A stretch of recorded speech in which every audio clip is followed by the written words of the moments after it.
L'Europe est-elle devenue une superpuissance ou une super administration? Entre Donald Trump aux États-Unis, les guerres en Ukraine, au Moyen-Orient et une industrie européenne qui peine à suivre, la question se pose franchement. L'Europe peut-elle encore peser dans le monde? Dans cet épisode du Regard décalé, Georges-Louis Bouchet secoue quelques tabous. Politique climatique jugée mal pensée, dépendance énergétique, excès de réglementation.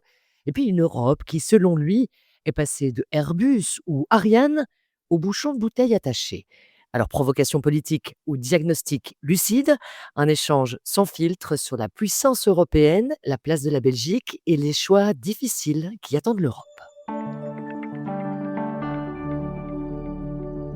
Bonjour Georges-Louis Boucher. Bonjour. Alors, ces dernières semaines, dans ce podcast du Regard décalé, on a régulièrement eu l'occasion de parler de la place de l'Europe au milieu de tout ce qu'on est en train de traverser pour le moment, entre Donald Trump aux États-Unis, une guerre en Ukraine, une guerre au Moyen-Orient.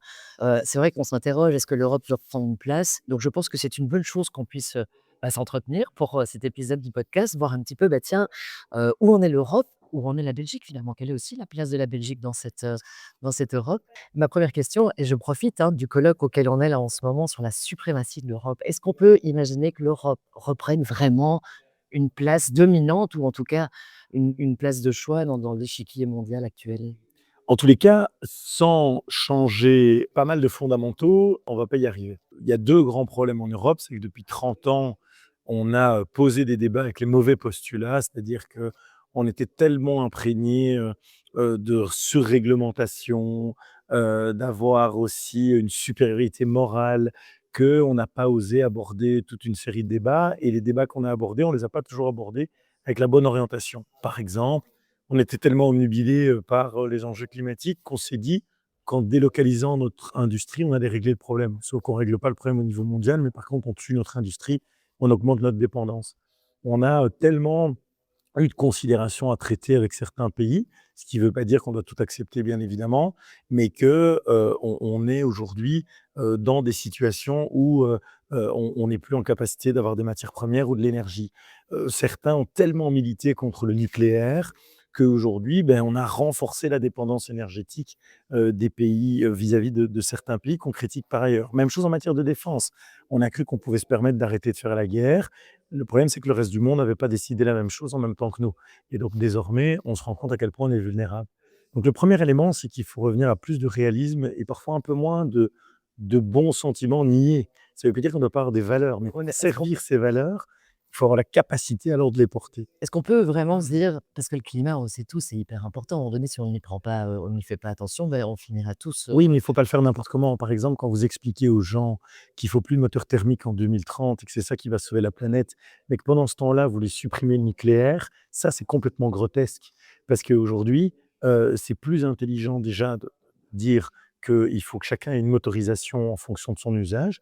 Moi, par exemple, je trouve beaucoup plus malin pour l'usage qui est le mien d'avoir un moteur diesel, alors qu'on veut interdire les diesels avec des filtres à particules, que des véhicules hybrides qui, en fait, sont des véhicules qui aujourd'hui, vous amènent à transporter 200-400 kilogrammes de batterie sans nécessairement avoir, de la recharge électrique à l'intérieur.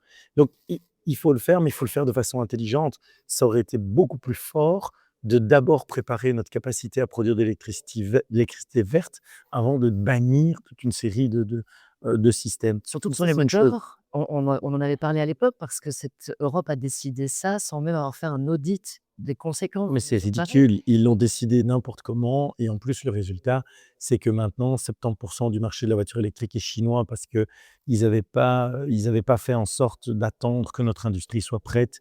L'industrie chinoise a été hyper subventionnée pour faire ça, pas l'industrie européenne. Donc l'industrie européenne s'est d'abord lancée en voiture électrique, mais comme le marché n'était pas suffisamment large, maintenant ils sont en train de refaire le chemin dans l'autre sens et de repartir sur du thermique, ce qui amène des pertes de valeur très importantes, 7 milliards d'euros de pertes pour Stellantis, par exemple, des fermetures de sites de production pour d'autres. Donc c'était ridicule. Le deuxième enjeu, hormis ces idées, c'est la question de la gouvernance. Il est vraiment essentiel d'avoir un Parlement européen qui est beaucoup mieux structuré. Aujourd'hui, les groupes politiques européens ne ressemblent plus à grand-chose. Nous, on est au sein de Renew, mais franchement, tout le monde vote quasi de manière individuelle. Et le deuxième élément à changer au niveau institutionnel, c'est toute la question de l'exécutif. Et pour l'exécutif, il faut que ça soit le même président pour la Commission et le Conseil. Il faudrait que ce président soit élu. Il faut une élection directe du président de l'Union européenne. Et alors, dans ce cas-là, vous retrouvez une capacité démocratique et une légitimité démocratique beaucoup plus forte pour faire des changements rapides. Parce qu'un troisième aspect dans cette gouvernance qui est problématique, c'est qu'en fait, l'Union européenne met beaucoup trop de temps avant d'adopter un texte. On parle de près de 2 ans. C'est complètement ridicule. La question des trilogues, par exemple, rend la réglementation mais impossible. Et donc, il faut aller beaucoup plus vite, être beaucoup plus souple. Et aussi, il faut supprimer des réglementations. Parce que quand je dis qu'il faut faciliter l'adoption de réglementations, parfois, une réglementation, c'est aussi supprimer des règles qui existent. Et ça, c'est quelque chose qui est fondamental.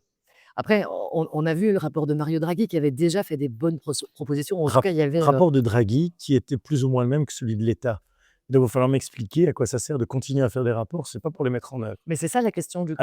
Alors ils vous disent, quand j'explique ça à des représentants de chez Rigno, par exemple, ils disent: «C'est pas vrai, on les met en œuvre. Regarde, il y a Omnibus». C'est vrai que les législations Omnibus ont pour but de supprimer la réglementation, mais globalement, ça va pas du tout assez loin, c'est pas du tout assez radical et en rupture. Donc oui, je pense qu'il y a une prise de conscience partielle, elle est lente, elle n'est pas à la hauteur de l'enjeu et alors les réactions, ça c'est encore plus, c'est encore plus décalé dans le temps. Donc, je ne sais pas combien de rapports il faudra que pour que Trop certains se trop lente peut-être alors, on pourrait se dire, parce que quand on voit oui, la mais je pense qu'il y a un autre phénomène. Il y a un autre phénomène qui est très sociologique. C'est qu'en fait, à mon sens, l'Europe aujourd'hui, souffre d'un élément, c'est qu'on souffre de trop de confort.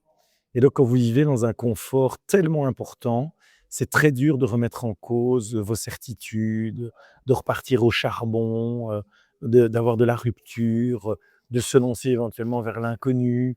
Ça, c'est très compliqué. Et je pense qu'aujourd'hui, on en a certains qui essayent de profiter jusqu'à la dernière seconde de confort qu'ils pourront avoir.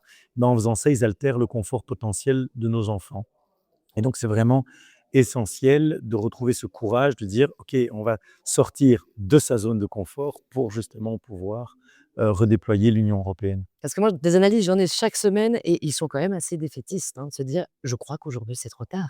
Je crois qu'aujourd'hui on n'arrivera pas à relancer l'industrie de l'Europe. Je crois qu'on n'arrivera pas à Ça, je crois relancer». pas que c'est trop tard. Je crois pas que c'est trop tard pour plusieurs raisons. On a un niveau de richesse partagée qui est le plus élevé du monde. Et donc on a quand même alors on a beaucoup de dettes au niveau des États, mais il faut aussi avoir c'est ça le courage politique, il faut avoir le courage de faire des choix d'orientation. Il y a toute une série de politiques de subsides, qu'on doit laisser tomber, parfois. Je pense qu'en politique sociale, on a parfois été trop loin, on doit redimensionner, ces enjeux pour redéployer des moyens et pouvoir, réinvestir. Et donc on a un niveau de richesse partagée, on a un niveau d'éducation très élevé, on a une espérance de vie importante, on a quand même de la stabilité politique et de la sécurité. Donc, on a quand même tous les paramètres qui permettent de. Je pense que le défaitisme de certains, c'est de se dire: «Oui, mais bon, on a beau le dire, mais on voit bien que la classe politique ne réagit pas à la hauteur». Ça, je pense que c'est vrai, j'en suis même certain. Ça peut très vite bouger. En tout cas, nous, de notre côté, on est vraiment déterminés, résolus, on dit des choses pas très populaires, comme ce que je viens de dire. Quand j'explique qu'il faut peut-être redimensionner la sécurité sociale pour redégager des moyens à réinvestir dans l'industrie ou des grands projets, oui, c'est pas populaire, mais je pense que de plus en plus de gens réalisent quand même que l'état de nécessité, rend ce genre de décision indispensable. Au niveau anti-zoom de la Belgique, quelle place la Belgique pourrait prendre dans cette Europe et dans peut-être cette, reprise de pouvoir de l'Europe?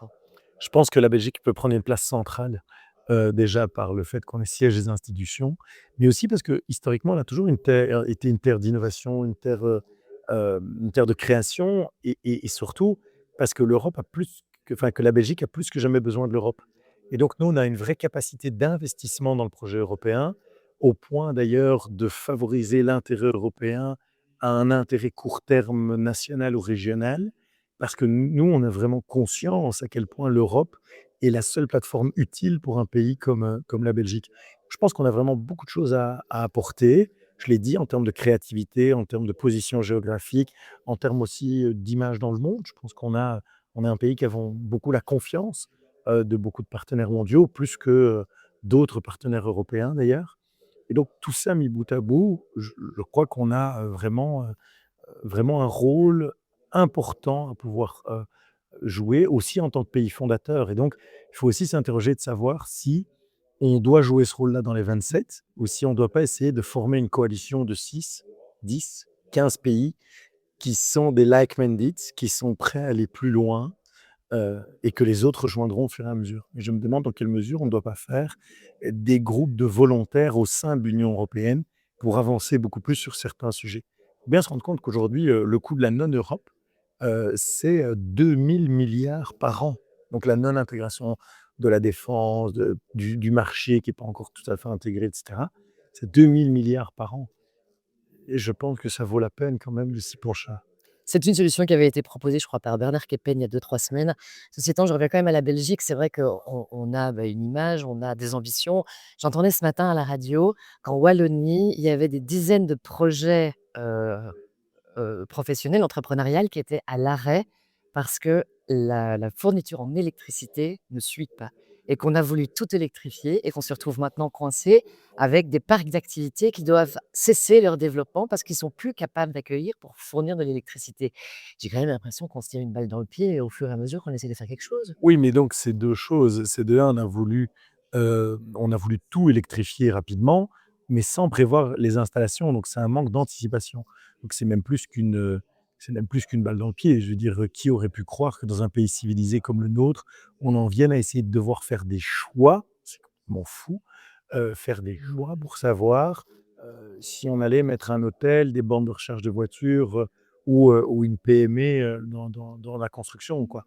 C'est complètement fou, complètement fou. Et donc c'est la raison pour laquelle l'EMR s'était battu pour le nucléaire en matière de production. Mais il y a aussi des investissements qui doivent être faits en matière de réseau. Il y a pas très longtemps, il y a eu une panne à Mons en matière de réseau de gaz. On va avoir bien pire sur notre réseau électrique si on n'investit pas. Et aujourd'hui, qu'est-ce qu'on a? On a des politiques, parce qu'en fait, un des grands problèmes en Belgique, c'est que nos réseaux sont historiquement communaux. Et donc, il y a une mise en commun qui s'est faite depuis les communes dans des intercommunales qui elles-mêmes sont actionnaires de ces structures. Donc, si vous prenez Elia, par exemple, ou Ores, en fait, ce sont des communes qui, dans une intercommunale, qui elle-même investit dans une intercommunale de financement pur, qui elle-même investit dans Publité et Publigaz, qui elles-mêmes sont actionnaires de Elia, Ores, etc. Donc, il faut arrêter avec ça. Il faut que les participations communales remontent au niveau des régions et que là, on y mène une véritable politique énergétique pour nos réseaux. C'est fondamental, c'est vital. Et donc, c'est un vrai problème, 1, de manque de vision politique, 2, de pilotage politique, 3, d'intérêt à court terme, c'est-à-dire que les communes préféraient avoir un dividende rapide Ouais. plutôt que d'investir sur les grands enjeux. Mais après, on voit l'investissement, D'ailleurs, les communes, princesse, Élisabeth. moi, ce qui me fait rire, ce sont des communes qui aujourd'hui se plaignent d'Elia ou d'Ores, alors que c'est elles qui ont empêché tout investissement pendant de nombreuses années. Mais cet investissement justement de l'île Princesse Élisabeth qui part aussi parce que c'est beaucoup plus que ce qui était envisagé. On met un terme, on attend, comment est-ce qu'on peut si déjà en Belgique on n'arrive pas à réduire notre, indépendance énergétique, comment est-ce qu'on pourrait se dire que l'Europe finirait par y parvenir? Mais pour une raison, enfin, alors, on n'arrive pas à le faire parce que voilà, des gens sont pris, c'est ce que j'expliquais tout à l'heure, des gens sont pris par des considérations qui relèvent plus de considérations de mauvaise conscience, par exemple sur le nucléaire ou des choses de ce type. Et aujourd'hui, vous l'avez dit, il y a quand même des rapports. Quand même espérer que des gens se soient un peu réveillés et qu'on puisse prendre la décision. L'atout de le mettre au niveau européen, c'est que ça va demander beaucoup d'investissement. Il y a une capacité techniquement d'investissement qui est plus élevée. Le deuxième atout de le faire au niveau européen, c'est que dans le cadre d'un mix énergétique, c'est beaucoup plus intelligent de le penser au niveau européen parce que pour le moment, on a un réseau européen qui est un réseau en fait coordonné en termes de distribution électrique, mais on n'a pas fait cette intégration en matière de production électrique. Donc si un pays a un problème de production à un moment donné, comme l'Allemagne à cause de cette décision absurde de sortir du nucléaire, ou bien tous les pays européens en payent les conséquences. Hem et donc ce qu'on doit faire, c'est de se dire la production aussi doit être intégrée. Pourquoi? Parce qu'on impose par exemple à chaque pays des obligations en éolien. Mais c'est grotesque. Il y a des pays où on n'a pas de capacité éolienne suffisante. Mais il y en a d'autres, si vous prenez le large du Portugal, qui pourraient faire beaucoup, beaucoup plus. Même chose en matière de solaire. Et donc on pourrait très bien prévoir que les pays qui ne savent pas faire du solaire font du nucléaire, ceux qui ne savent pas faire de l'éolien font du solaire etc., etc. Et donc, penser au niveau européen va permettre, un, une capacité d'investissement, deux, de profiter des meilleurs atouts des différents pays. Par contre, sur la capacité politique, ça, vous avez raison, que ça soit au niveau belge ou au niveau européen, soit vous avez des politiques qui se réveillent, soit vous allez en subir des conséquences, ça c'est un fait. Mais même maintenant, quand on nous dit que tout le monde a compris, moi je vois quand même bien dans les réunions, la bien-pensance est toujours très présente à de nombreux égards. Parce qu'on voit quand même, l'Europe a depuis des années un bel exemple avec Airbus. On pourrait presque utiliser un verbe parce que beaucoup disent: «Il faut Airbuser l'Europe». Il faut que toutes les industries, tous les domaines soient finalement une collaboration comme vous venez bien de l'expliquer. Donc le problème, c'est quoi? C'est les politiques qui n'arrivent pas à se mettre d'accord et à Au-delà de se mettre d'accord, je pense qu'il y a une absence forte de vision et de stratégie qui, à mon sens, est vraiment le fruit du fameux confort que j'évoquais, quoi. On est là, on se dit: «Bon, que le mois prochain, ça ira et puis dans 6 mois et puis on verra l'année prochaine» et puis voilà. Donc là, il y a un vrai, vrai, vrai problème en la matière.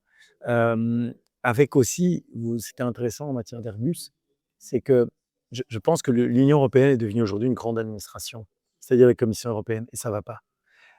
L'Europe jusqu'au jusqu'à 2010, peut-être même encore un peu avant, mais on va dire, en tout cas jusqu'au début des années 2000, était composée de très, très, très grosses personnalités politiques, qui, réalisaient des choses assez exceptionnelles. Hem, Aujourd'hui, vous avez surtout une grande administration. La Commission européenne est une grande administration. Beaucoup de commissaires européens sont dans le meilleur des cas, des patrons d'administration. Et donc c'est vraiment fondamental qu'on retrouve le sens d'une certaine grandeur et de l'ambition. Et tout à l'heure, je l'expliquais, mais en fait, on a créé Airbus dans les années 80, Ariane un peu avant, et maintenant, on s'occupe du bouchon de bouteille accroché, quoi. Franchement, je trouve que c'est le meilleur exemple pour illustrer ce qui est devenu l'Union européenne. Et c'est ça qu'on doit absolument contrer. eh ben, on va clôturer là-dessus, sur ce bouffon de bouteille, la meilleure invention de l'Europe ces dernières années. Merci en tout cas, Georges-Louis, Merci à vous. d'avoir partagé ce regard. À bientôt. Au revoir.